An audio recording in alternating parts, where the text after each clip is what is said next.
Welcome back. Of course, it's still Rise and Shine Daily. We were supposed to have a guest on the set this morning to talk about distribution of PVCs in Akwa Ibom State. That's not going to happen. Obviously, we're going to stand down that interview for some other day. But the point is, PVC distributions has started in earnest in Akwa Ibom State, and not just in Akwa Ibom State now, but all over the country. And we are asking and urging Nigerians to go out there, to collect their PVCs. But still on the heels of political happenings in the country, we saw the presidential candidate of the People's Democratic Party, Alhaji Atiku Abubakar, in the course of the week in Oyo State. And there's something about campaigns these days that, when once you have a mammoth crowd of people coming out, it just automatically implies that for them, not me, it implies that, look, Oyo is in the bag, or Kano is in the bag for so and so party. But again, I think it just goes beyond that. A lot of Nigerians just love fanfare, where it's happening, you see them go there.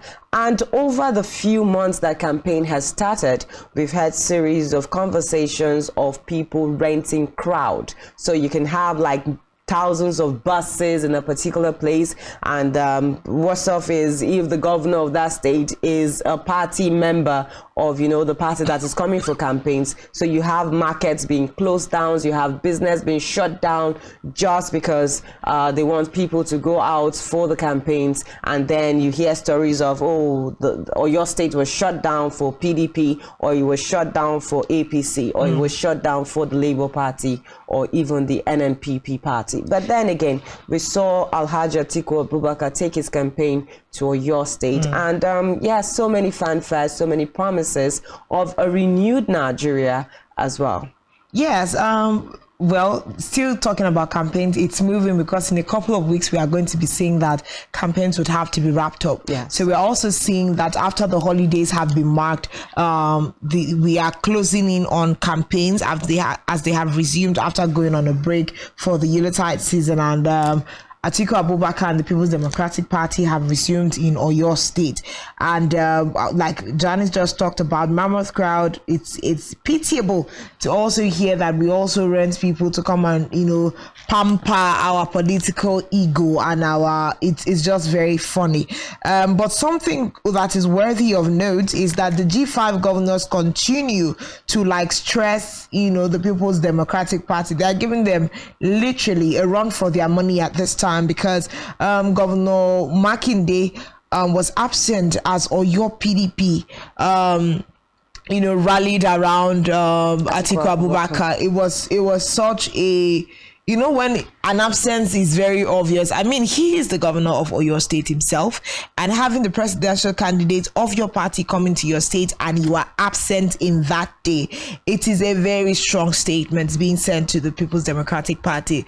It means the G5 governors are not toying when they tell you we are not, for this. And for even whatever reason he says you're coming to my state, there is no way I will be, partisan to this activity. But imagine that there was a Governor Makinde available or present, at the rally, at the campaign in Oyo State, yesterday when Atiku Abubakar came. It would have been upturned in several, directions. But it's good to see that one way or the other, the G5 governors have been able to stick together in their drive for asking for Iyocha to resign or to be stepped down from that position so that the People's Democratic Party can move up.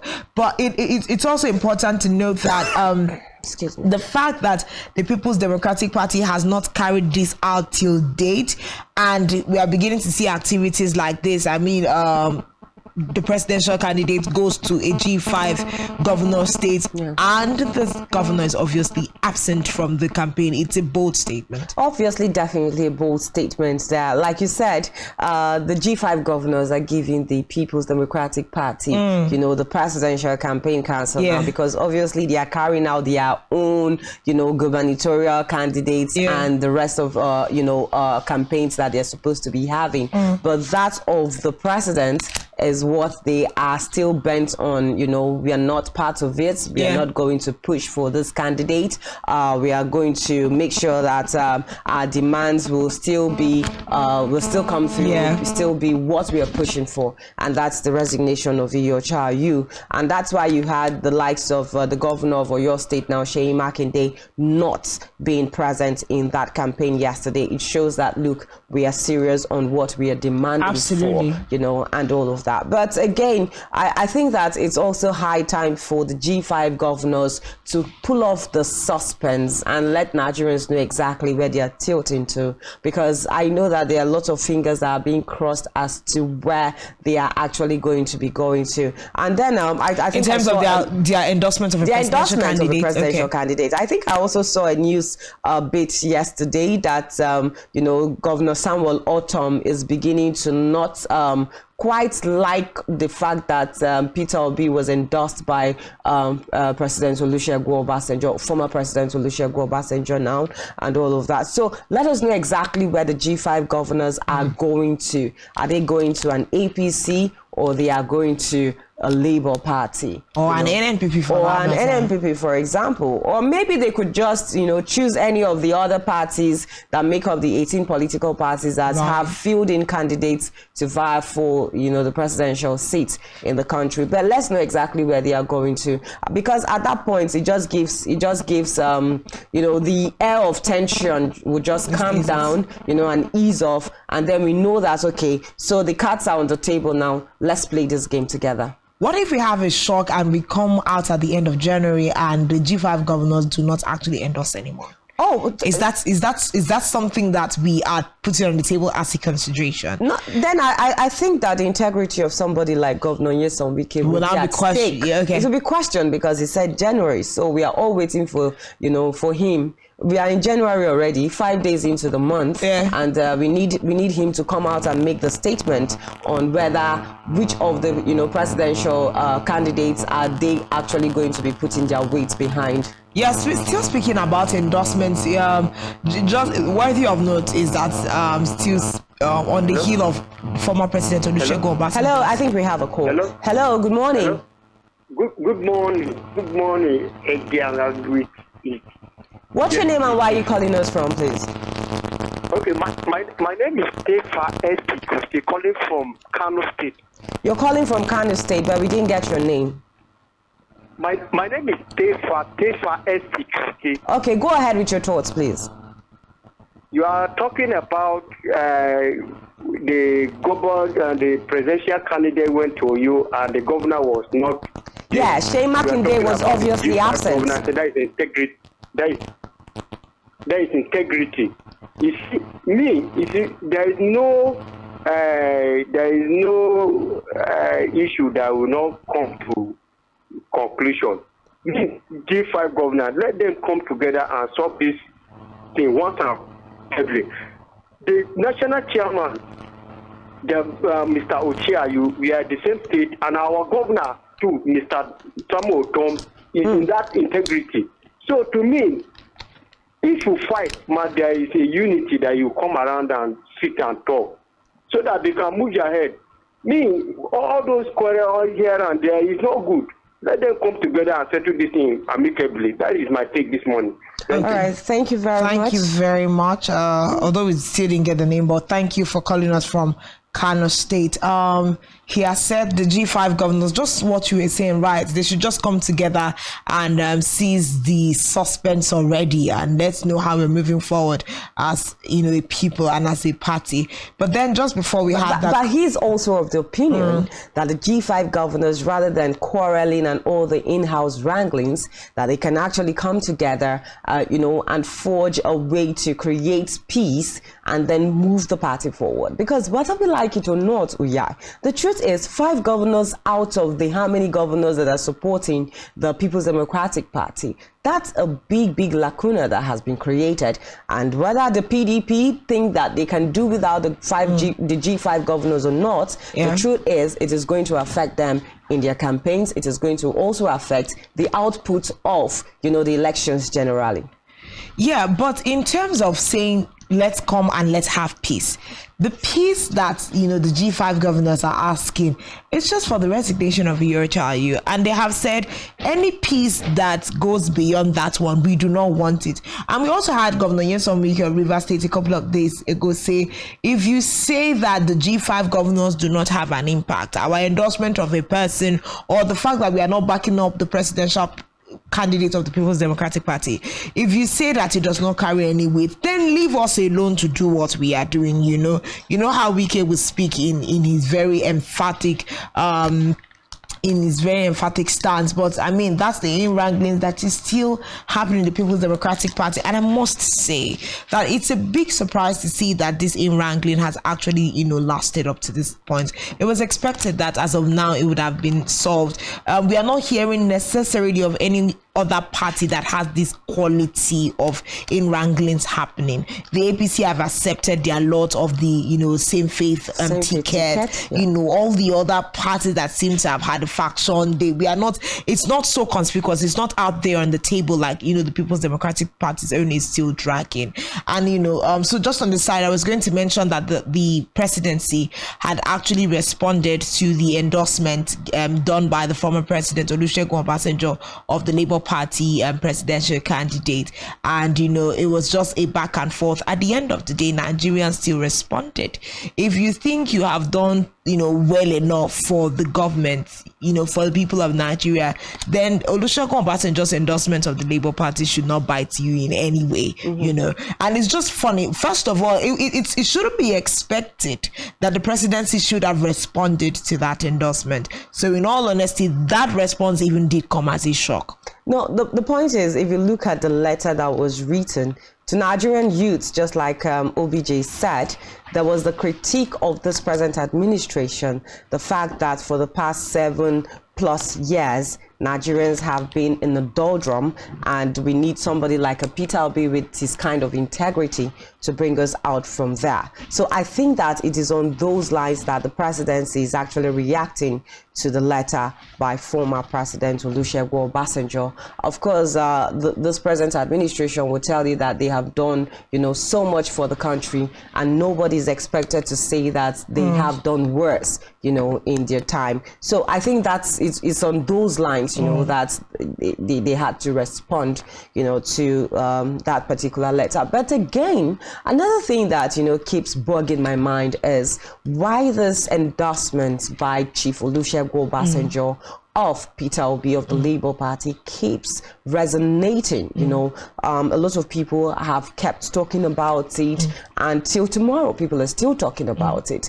And I know that in the course of our conversation, I think yesterday or so, a lot of people have said that, look, if this is brewing a lot of issues, if it's brewing a lot of controversies from different quarters now, that means there's something about Chief Olusegun Obasanjo and his relevance in Nigeria and even in Africa. Yeah, so those people that have referred to him as a matter of reaction in keeping with the endorsement, calling him a paperweight in politics, are not right. Because if he's a paperweight in the polity of Nigeria, it will not be brewing these kinds of reaction. The federal government, the presidency, will not even come out to defend their deeds in the country if it was not, if it was not critiqued by a major voice in the country. So I just think that, like we said the other day, anyone toying with these kinds of activities are just toying with things that are too much to ask. You should just, reevaluate how does this affect your race in the candidacy for the presidency going forward. And in the coming days, are we actually expecting more endorsements? I mean, someone in one of the tweets that we read, someone had clearly marked out that we have the likes of IBB, we have the likes of Gowon, and the rest of them still alive and who can give their endorsement. So let's see, is this something that our political elite and elder statesmen in Nigeria are going to play to and begin to endorse presidential candidates in the coming election? If you notice very well, in the last couple of years in Nigeria, our elder statesmen have found a way to keep a very neutral standpoint when it comes to who should be elected into a particular office. But I remember, I think it was in 2015 elections now that we had IBB kick against a particular candidate, and it just continues to bring up an uproar. Now, still talking about this endorsement, so Wike also harped on it, saying, speaking about Atiku Abubakar, and he's saying if your principal, someone that you worked with for years as the vice president of the country, will not endorse you for the seat of the presidency, who are we? Who are the G5 governors? Who is Wike, to think differently? You worked with Chief Olusegun Obasanjo, and he did not deem it fit to endorse you for the race, but yet endorsed. I think I would say that's just a political statement, right? Yeah? Because if maybe it played out the way Wike wanted it in terms of he might not have been saying this. He would not be saying this. So this is just some political statements, to buttress his point of, look, let your child you resign, but definitely it's a political statement for me, if you ask. But still talking about endorsements, yes, other people are there. IBB is there. There are other people, that are there that can actually. Abdulsalami Abubakar is also there. A lot of people. Gowon is there. So if you want endorsements, you can have those. Don't forget that Goodluck Jonathan is also there. Goodluck Ebele Jonathan is also there. He can also endorse. But another thing is, what is coming from the heel of Chief Olusegun Obasanjo endorsing Peter Obi is the fact that other people have started endorsing Peter Obi. And worthy of note is the leader of the Pan-Niger Delta Forum, PANDEF, Chief Edwin Clark. Of course, a very strong man in Niger Delta. He has also endorsed, the presidential candidate of the Labour Party, Peter Obi, ahead of the 25th of February presidential election. So this is what endorsement does. So the people that believe in the ideologies of Chief Olusegun Obasanjo will definitely say, okay, because this kind of person is endorsing Peter Obi, I would also like to endorse Peter Obi. But far beyond that, I think that majorly people will just endorse people because of the ideologies of those people and what they stand for, the integrity of those people and the precedence of those people.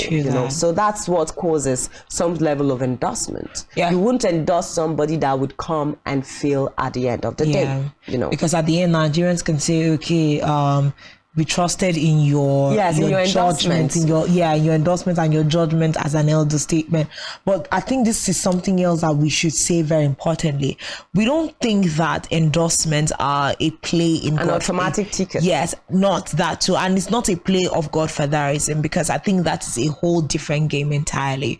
So just, for the benefit of those endorsing and those who intend to endorse, Nigerians should not, because I know in one of the tweets someone was saying, we Nigerians, can't we be plain and honest? Is this not us trying to, still play by the books of Godfatherism? But I think that endorsement is not a type of Godfatherism, because if you look well into it, the likes of Chief Olusegun Obasanjo might not be necessarily like sponsoring the race of the Labour Party, but they just say, your ideologies match with the Nigeria that we hope our people can have.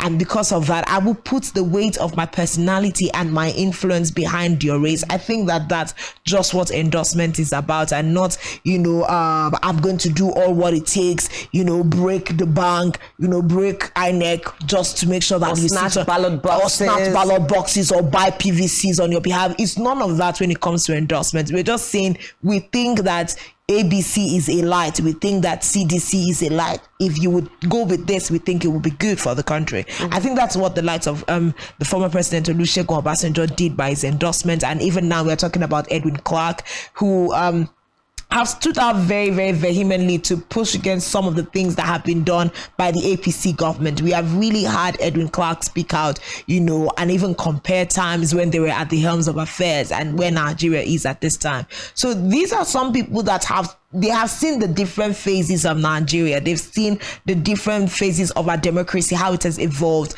I feel like if they say something, it can be taken seriously. Anyways, I think one of the narration they are pushing as well is not just the person of Peter Obi or his character or his antecedents. It's the fact that they also believe that power should come to the South. So these are some of the narrative that are being pushed in terms of some of these endorsements. So for people that believe that it is time for power to shift and come to, the south. Let us see how we can push someone that is from the southwest, or sorry, now south to southeast, and Peter Obi is likely the only person from the south. We have Tinubu from, the southwest. We also have Atiku Abubakar from the far north there. So let us see. So some of these narrations or narrative is pushing power or taking power back to the south. So it goes through the geopolitical zones that we have in the country. So it's not like, okay, so this particular geopolitical zone should be the only ones, bringing the presidency or sitting at the helms of the affairs of the country. Let us see a situation where an Igbo man or, an Akwa Ibom man or an Ifuk man or even a Rivers man and a man can be there as president as well. Yeah. Well, these are things that we hope will, turn out well in our country. And I think something else we need to be prepared for as Nigerians is the outcome of the 25th election. I think that's a conversation we'll begin to have. We need to begin to have as, are we prepared for the outcome of the elections? If the elections turn out in a different way, if it turns out that, a party least expected, let's say a Kwankwase, for instance, or a Sorore, for instance, comes up, becomes the winner of the elections in Nigeria, are Nigerians ready to stand by the person that wins the election comes 2023, I February think 2023? That brings us to even the peace pact that was signed earlier on last year. Okay, hello, good morning. I'm Johnny Bassi calling from Lagos. Johnny Bassi from Lagos, thank you so much for joining us. Please go ahead with your thoughts. Please, I want to join that table to share about the campaign that took place at Kano. Go ahead, please. By Bola Ahmed Tinubu. Go ahead. What I want to contribute is that he has nothing to say to Nigeria.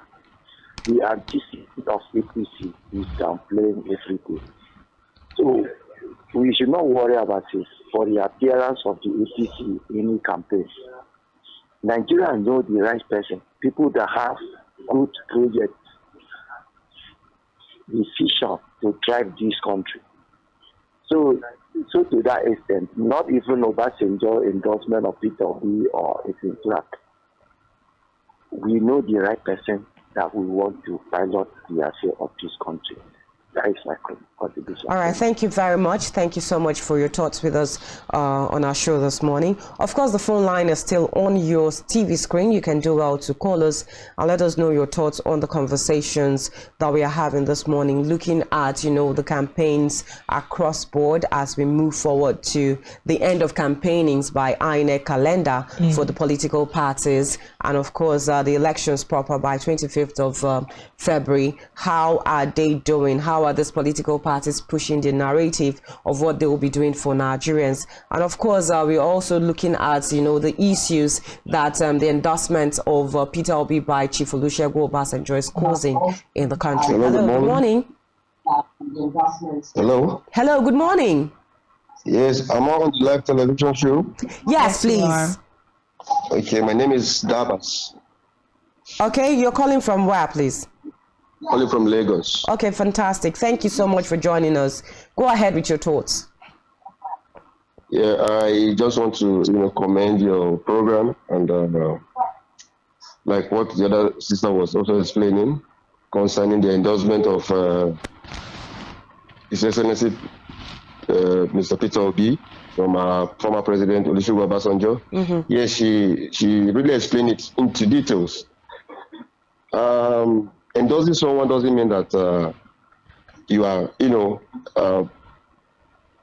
funding his election, but he has seen the ideology behind that candidate.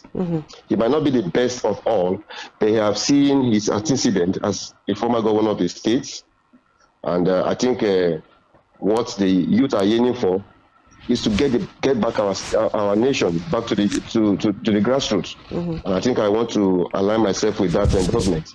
That let the old folks, leave the political. Thank you. All right, thank you very much, so Gabbert. I hope I got that correctly, though. All the way from Lagos State. Fantastic thoughts there and opinions from you. But again, everybody has the right, to vie for a political position.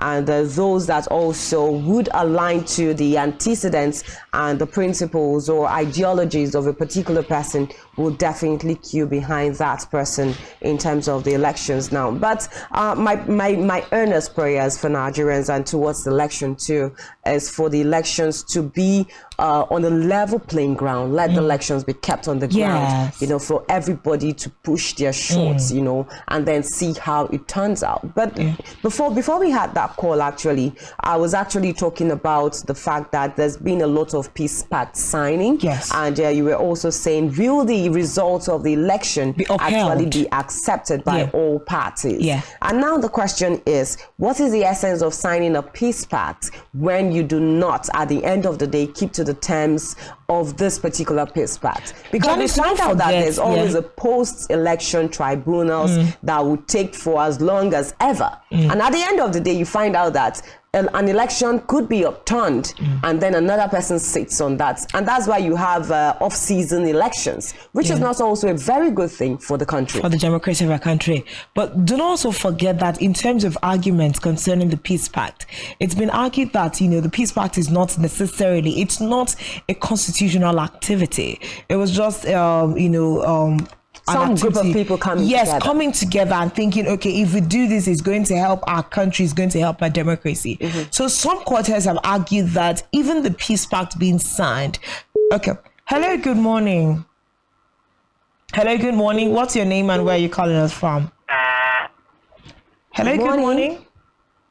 Hello, good morning. Good morning. What's your name and where are you calling from? My name is Udo, and I'm calling you from Apa, Abia State of Nigeria. Okay, go ahead, please. Go ahead, Mr. I want Udo. to talk about this Burundi issue, about how Buhari promised to assist them with fuel. Okay, go ahead. Nigeria here, we are looking for fuel. How can Buhari do that? So I don't understand. Okay. Is that all you want to say about the issue? That was how the promise that King Buhari bought a vehicle to the Benin Republic last year. So I don't know. I don't get it. Please.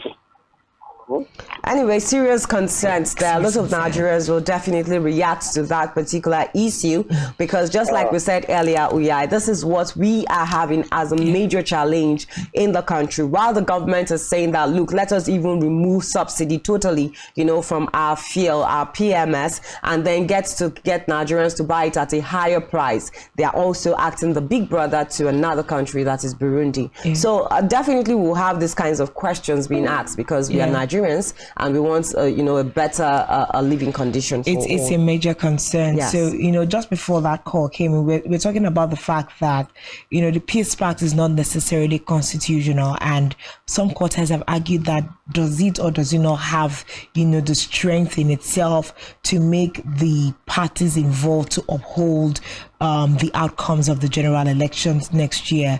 Nigerians are of the opinion that these particular elections is going to pop up with a lot of surprises. But we do hope that the security system in Nigeria, we hope that INEC, we do hope that President Muhammadu Buhari, as he had promised, that the legacy that he wants to leave behind as he leaves office is a free, fair, and credible elections, which includes that he would have to put his power, the influence of his office behind whoever wins the election come next year, so that we do not have unnecessary election tribunals like you were talking about, or back and forth. We do not want an election that the offshoot is found on our streets in Nigeria, so we need to be prepared, for the aftermath of the elections. As INEC, hello, good morning. What's your name and where are you calling us from? Hello, good morning. Good morning. I'm calling from Abuja. Please, what's your name, sir? I would like to know your name. Jibrin Ubedi. Okay, please go ahead with your thoughts. Please, we like what OBJ did. There is nobody OBJ declared for support that has not been backing up. And all those people who are claiming for one political position as a president in one way or the other, we have seen their work. That is why they need to come out with a credible people to support, to bring the youth out. These people are old. Let them go and stay aside and give the room to the young one. Mr. Obede, would you now say that because they are old, they are not credible? Yes, let us say old man cannot rise up and do things. But we have the presidents of the United States, Joe Biden, who is in his 70s, and other presidents of nations that are working, that are also, you know, in their prime, as it were. The youth take over. Let the youth come. Let the youth rule this period of time. It's okay. It's okay. Okay. Thank you, ma. All right, thank you so much for calling. That very passionate, as it were, you know, Ubedi Collins from Abuja. He's like, it's okay. For Nigeria, the oldies have ruled us for long enough. It's okay, right? Yeah. So let's try and see if we can give power to the younger generation. Let's even attempt and see, let's give them a shot at the job and let them come at the job and fail at it. And then the oldies can say, we told you so. You know, rather than never giving the opportunity, we never see what the younger generation can do with this position, but we keep saying and acting like they're not ready. But again, another thought that I would like to push in this regard is the fact that when you're talking about young people coming on board as the number one person in the country, they'll tell you they don't, the narrative will be that, or rather the argument will be that these people do not have the experience. When you're talking about the likes of Tinubu now, you say that he's been governor over time for 8 years. He has ruled over a particular state, which is Lagos State. So he has that, you know, experience of governance. Well, Peter Obi has that same 8 year. No. Experience. I'm not even talking about Peter Obi here. I'm just talking in general when we are saying let's push the old people aside. Now, that's the argument, okay? We have the likes of Alhaji Atiku Abubakar here, and they will tell you that he's been a vice presidential candidate before, I think for 8 years as well, and then he's also been vying for this particular position for as much as 3-4 times now, you know, and all of that. So he stands at a better advantage of, you know, becoming the next president of the Federal Republic of Nigeria. Now, Peter Obi, yes. Kwankwaso, yes. They've been governors in their own right. Hello, good morning. Good morning. Please, your name and where you're calling us from. I'm calling from Ayangba community in the Kina local government area of Kogi State. We didn't get that. Kogi State. Is that what you said? Kogi State?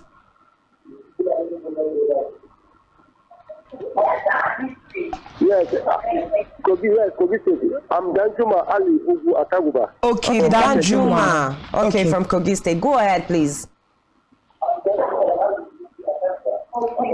Okay, so can you please move away from your TV set? Because we're having a holdback and will not be able to have a smooth conversation with you.